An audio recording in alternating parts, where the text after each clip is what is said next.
Welcome to Evidence-Based Audio Engineering number 139, and this is not if, but when. And so let's see, first thing I got here.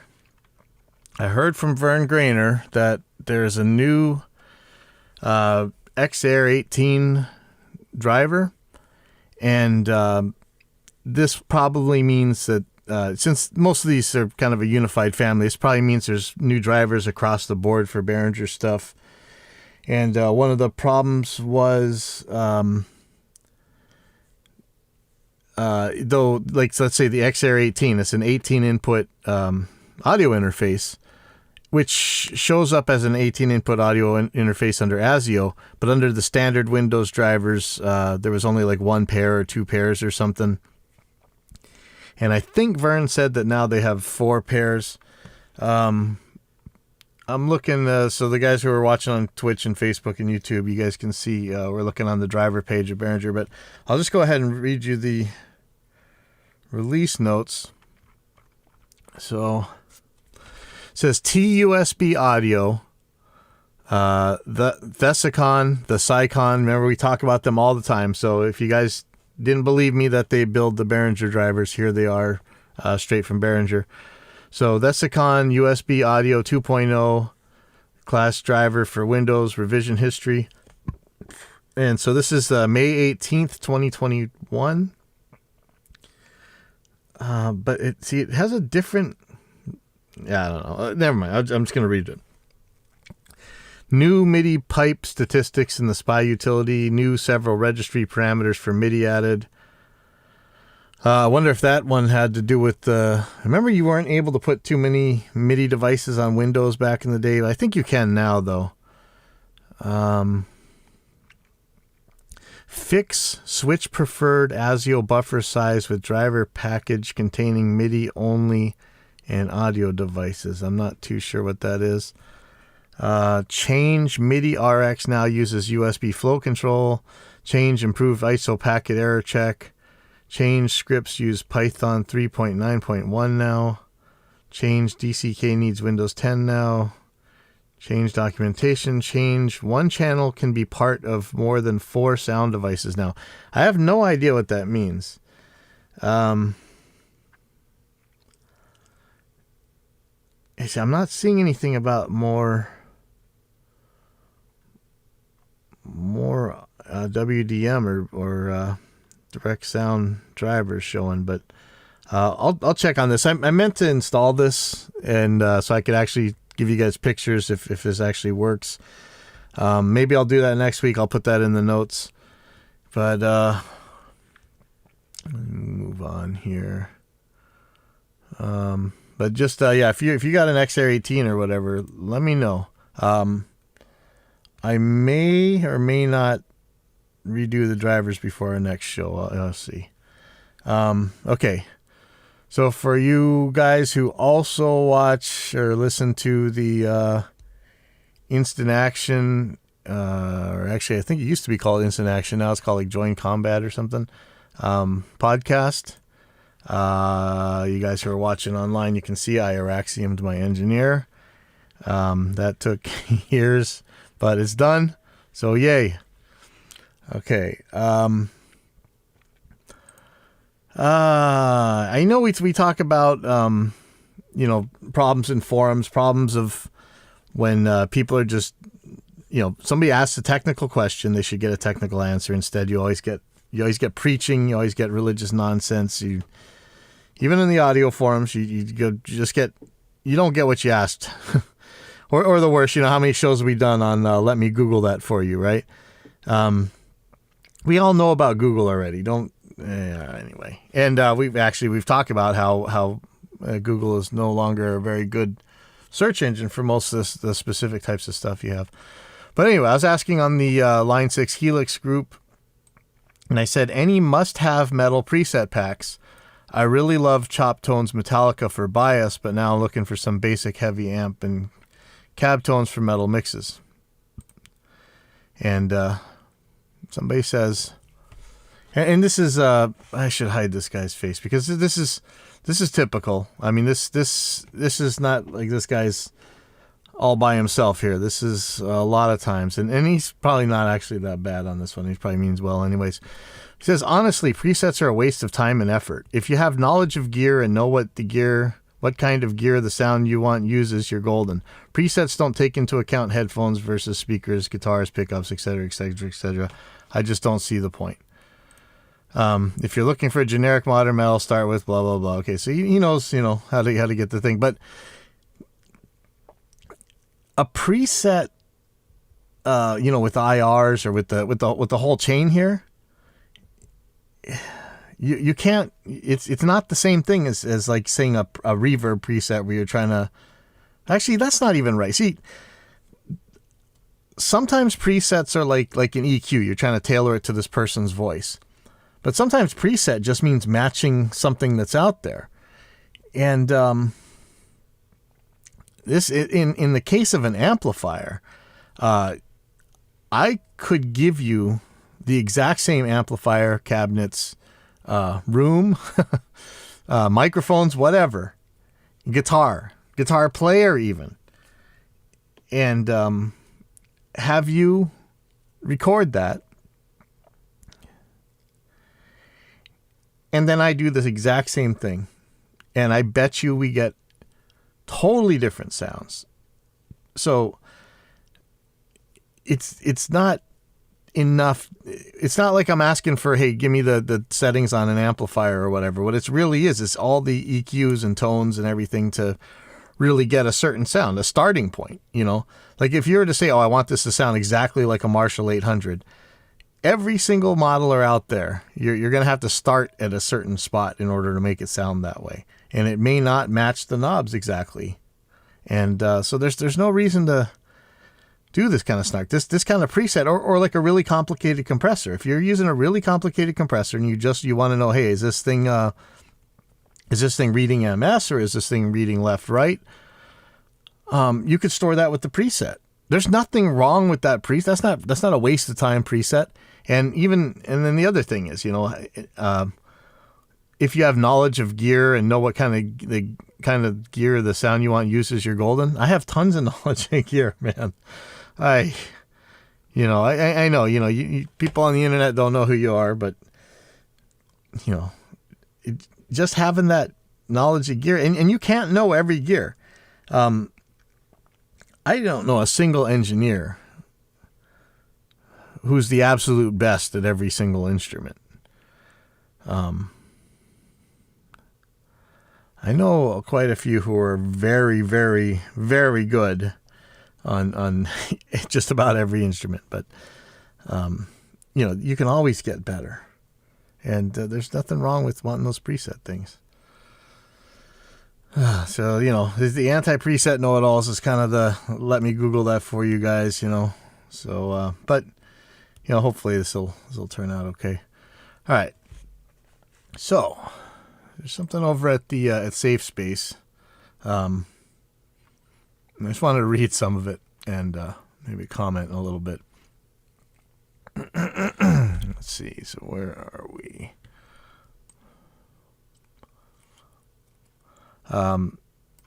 So the titles of this thread is Dumb Things You've Done in the Studio. So the guy who starts it says, I think there's a similar thread somewhere, but I don't know where it is. I wanted to add my recent dumb thing. I had a session yesterday. Luckily, it was my own. Just a rehearsal I have every week. I always record. We got the headphones dialed and had done a couple of takes on one song. I had just been trying to get the patch bay going with my Millennia Pre, but I wasn't using them. Right before the next take, I decided to turn off the pre's. Well, it's towards the back of the bottom of the rack. Below the Millennia is the Furman power conditioner. Instead of turning off the Millennia, I turned off the power conditioner, which shut off the entire system. Nothing saved. Thankfully, it was just my rehearsal. Holy smokes, I had to reset the cue mixes, but there were tweaks. We all had to just laugh as the guys took 10. That's why I say not if, but when. You're going to mess up big time if you do the studio stuff. Okay, so let me just say, Obviously, this guy's not using Reaper. Had he been using Reaper, when that power went off, it would have saved everything up to that point. So, next time, use Reaper. Yeah, much safer for you. But, this is one of those threads that's talking about, people telling things that they did. And one guy says, not sure, but somehow it didn't record. I mean, that is every time you forget to press record, every time you forget to have actually loaded the tape, any stupid thing you did, that was one of the things you say, I'm not sure what happened. It just didn't record. Somebody else says, record over a track I wanted to keep on tape. Ever since then, I call the record button the history eraser button. And see, that's another thing about DAWs, right? You don't really have to throw anything away, thankfully. I like the way this guy's thinking. The dumbest thing I ever did in the studio was my gear choice. I adhered far too long on the oldish analog gear, which was ridiculously expensive, needed regular service, and offered only limited features. Yep. Quit drinking the Kool-Aid, guys, but we talk about that all the time, so we're not going to harp on that. Let's see.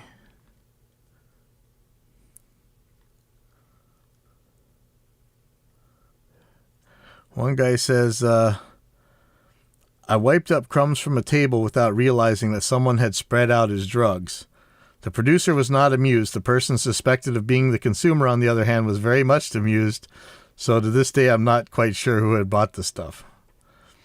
Here you go. Needlessly apply minor updates that completely broke a keyboard that was working just fine. Now, here's the thing, though. Like, you keep hearing about amplifiers. I mean, you've heard about iPhones and stuff, but you hear about amplifiers and modeling devices and stuff bricked from firmware updates. That just shouldn't happen, man. I mean, that just should not be something that could happen. That's terrifying.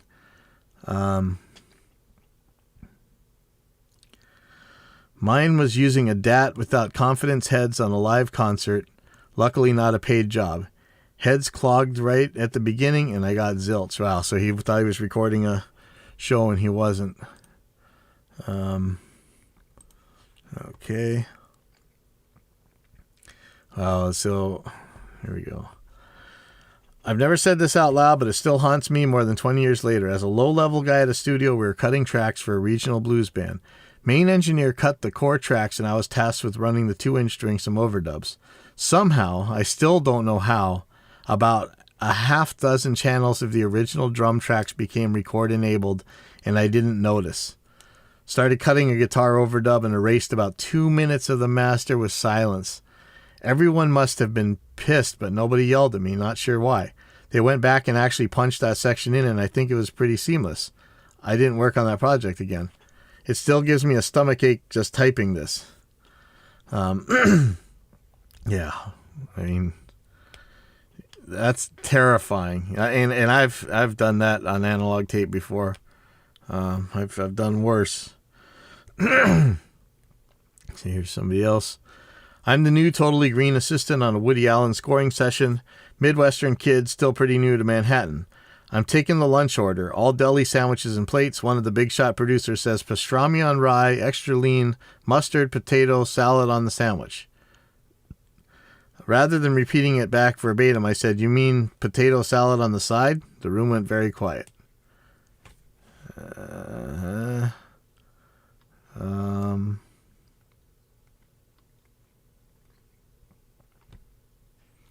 Let's see.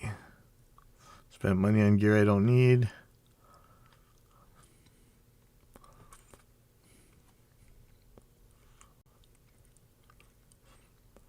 Let's see. Okay, so this has happened. See, this is when you work super late and the band's there and they're all tired. You're all tired, but they just want to get done at night.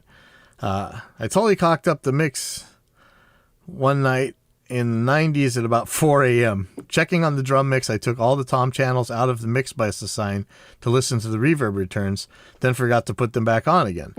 We printed the mix at about 5 a.m., and neither me nor the band nor the band's producer, say that again, Neither me, nor the band, nor the band's producer noticed the toms were all wash and no front. The damn track went to mastering and is on CD now. The funny thing is, no one but me ever seemed to notice, and no one ever commented. Moral of the story, coke in the mix equals bad toms. It was poor audio engineering. And here's the classic one. This guy says, did this the other night, EQing while the EQ isn't in. It's crazy how the mind can play tricks with visual input. We talk about that all the time, how many different ways you fool yourself, and you're not actually hearing what you think you're hearing on there. And, if you ever need that super stunning version of it, go type in McGurk effect, like MCG irk, McGurk effect, and watch just how much your eyes have to do with what you hear. Somebody else says, you mean besides opening a studio? Yeah, pretty. Tracking my band in a pro studio that I also freelanced at. I was playing keys and engineering the session at the same time, virtually asking for something dumb to happen. I was just trying to do too much at once. We had 3 days booked to get main tracks, recording the full band at once, and would overdub vocal solos and other few instrumental parts later. I used 2 mics on the kick, an old AKGD 112 inside the kick, and a 10-inch speaker wired to a DI as a sub-kick on the outside. Tracked all 3 days, got the basics for a full album. Everyone at the studio agreed everything sounded great on all the playbacks. Until I got the tracks home to overdub mix. Turns out the AKG on the kick had failed in the middle of the third take on the first day, and for the rest of the session, the only thing that recorded the kick was the sub-kick speaker. Not the greatest kick sound ever, especially if you wanted any attack. It was on this session that I learned how to do drum replacement, was able to get reasonably good triggers from the sub-kick. Had I just been engineering, or had I hired another engineer to track, we would likely caught this much sooner. Lesson learned. Well, I was going to say while I was reading that, hey, just trigger that thing.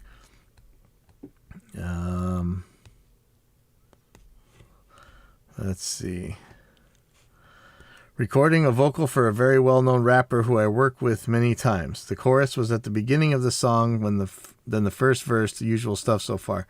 Then on a break, he decides to roll up some strong purple happy smoke. Everyone in the room is very, very high, and he says, okay, let's do the chorus. Something in my clouded mind thought he meant go back to the first chorus and do it over. I punch in at the beginning of the track and record over the first few words of the chorus. Needless to say, he was not pleased. Another time we recalled the track on the SSL, made a few changes, and went to print it to the same half-inch tape that we used to print the original mix. The sections were split with leader tape, so I went to the first section at the head of the tape and hit record. We were monitoring the half-inch machine, and suddenly the audio just drops out. Turns out it was the wrong tape from the library, and it hit the leader at the end of a much shorter portion of tape. Luckily, the producer was cool and said he had no use for that tape anymore, as the song had already gone to mastering. Wow. Ouch. That could have gone bad, huh? Let's see.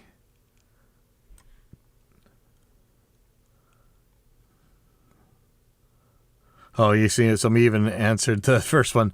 That thing in Reaper that auto saves the project every 10 minutes. I turned it off because I didn't like the files mounting up on my PC. Well, guess what happened? Yep.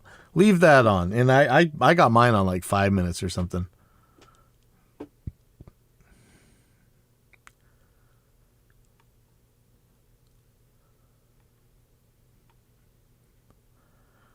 Let's see.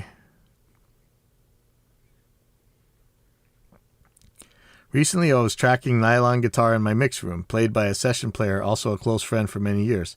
2 pairs of cans for monitoring, XY, small diaphragm condenser, and a ribbon. As always, after recording the first few takes, I've also checked them on mains as well as oratones, with and without the rest of the mix, to see if we were going in the right direction tone-wise. Mics positioning, repositioning, rinse, repeat. And when we were finally ready to roll, while chatting about things putting on our cans, I forgot to mute the monitors, which also had metronome click all the time. So after an entire afternoon of rather intense and inspired tracking session, we ended up with a fantastic result, only to discover it was ruined by monitors bleed.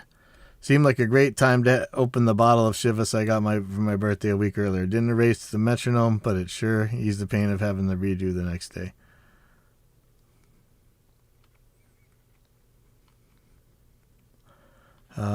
Anyway, we're all going to do dumb things in the studio, you know. I've done plenty of dumb things. But it's I guess that's how you learn, right? We had a boss tell me that before when I used to do dumb things in the studio. He goes, well, you know, we make mistakes. As long as you learn from them, and nobody died, we're okay. And speaking of that, tonight is the Bike Factory ride out, so I'm going to go get my bike ready and go. I'll see you guys next week.